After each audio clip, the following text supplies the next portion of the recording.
أعوذ بالله من الشيطان الرجيم بسم الله الرحمن الرحيم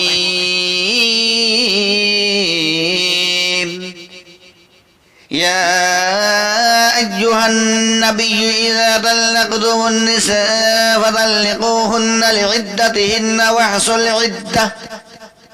واتقوا الله ربكم لا تخرجوهن من بيوتهن ولا يخرجون إلا أن يأتين بفاحشة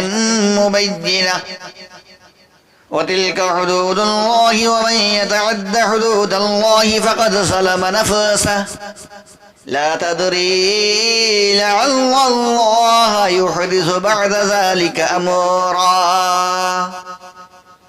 فإذا بلغن أجلهن فأمسكوهن بمعروف أو فارقوهن بمعروف وأشهدوا ذوي عدل منكم आपकी दुकान وأقيموا में चारों तरफ الشهادة से لله ग्राहक आने लगेंगे। आपकी मुसीबतें, आपकी परेशानियां, तमाम ذلكم तरह की يوعظ परेशानियां به दूर हो من जाएंगी। كان जी يؤمن हाँ दोस्तों, بالله अगर आपने واليوم आज इस الآخر वीडियो को पूरा सुन लिया, ومن يتق इस कुरान पाक की दुआ को الله पूरा يجعل सुन लिया, له तो इंशाअल्लाह तबारक व तआला مخرجا आपकी तकदीर का ويرزقه من सितारा حيث बुलंद हो لا जाएगा, يحتسب आपकी किस्मत जाग जाएगी, ومن आपकी जिंदगी يتوكل में على चार الله चांद فهو लग जाएंगे। حسبه आप إن एक मर्तबा الله मेरे بالغ कहने से أمره इस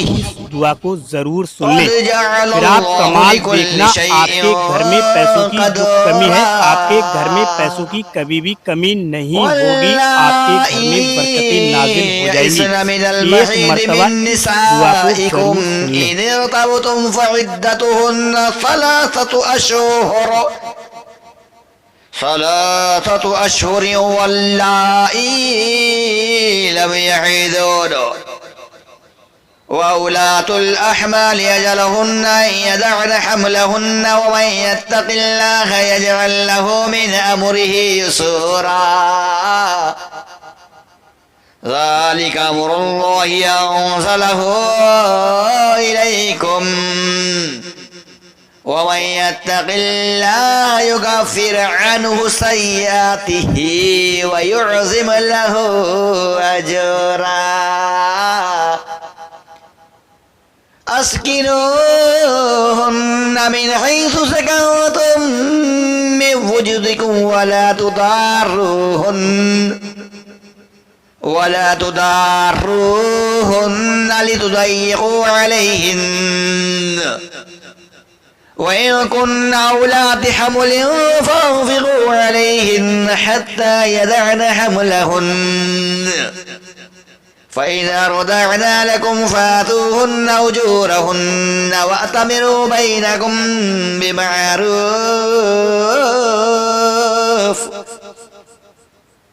وإن تعاسرتم فسترضع له أخرى لينفق ذو سعة من سعته ومن قدر عليه رزقه فلينفق مما آتاه الله لا يكلف الله نفسا إلا ما آتاها سيجعل الله بعد عسر يسرا وكأي من قرية عتت عن أمر ربها ورسله فحاسبناها حسابا شديدا وعذبناها عذابا نكرا فذاقت وبال أمرها وكان عاقبة أمرها خسرا أعد الله لهم عذابا شديدا فاتقوا الله يا أولي الألباب الذين آمنوا قد أنزل الله إليكم ذكرا رسولا يتلو عليكم آيات الله مبينات ليخرج الذين آمنوا وعملوا الصالحات من الظلمات إلى النور ومن يؤمن بالله ويعمل صالحا يدخله جنات تجري من تحتها الأنهار خالدين فيها أبدا قد أحسن الله له رزقا الله الذي خلق 7 سماوات ومن الأرض مثلهن ينزل الأمر بينهن لتعلموا أن الله على كل شيء قدير على كل شيء قدير وأن الله قد أحاط بكل شيء علما بسم الله الرحمن الرحيم يا أيها النبي لم تحرم ما أحل الله لك تبتغي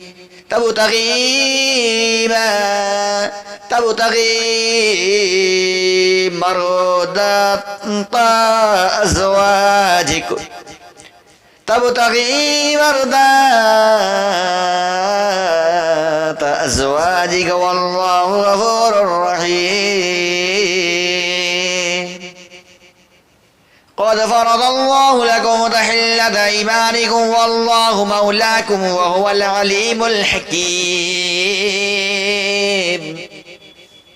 وإذا صر النبي من بعد أزواجه حديثا فلما نبأت به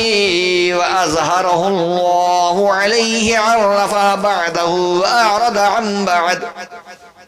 فلما نبأها به قالت من أنبأك هذا قال نبأني العليم الخبير إن تتوبا إلى الله فقد سغت قلوبكما وإن تظاهر عليه فإن الله هو مولاه وجبريل وصالح المؤمنين والملائكة بعد ذلك ظهير عسى ربه إن طلقكن أن يبدله أزواجا خيرا منكن مسلمات مؤمنات قانتات ثائبات عابدات سائحات ثيبات وأبكارا يا أيها الذين آمنوا قوا أنفسكم وأهليكم نارا وقودها الناس والحجارة عليها ملائكة غلاظ شداد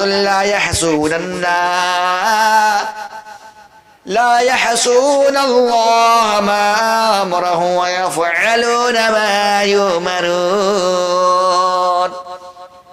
يا أيها الذين آمنوا لا تعتذروا اليوم إنما تجزون ما كنتم تعملون يا أيها الذين آمنوا توبوا إلى الله توبة نصوحا عسى ربكم أن يكفر عنكم سيئاتكم ويدخلكم جنات تجري من تحتها الأنهار يوم لا يخزي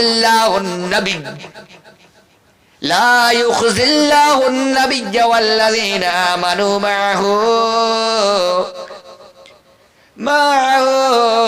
نورهم يسعى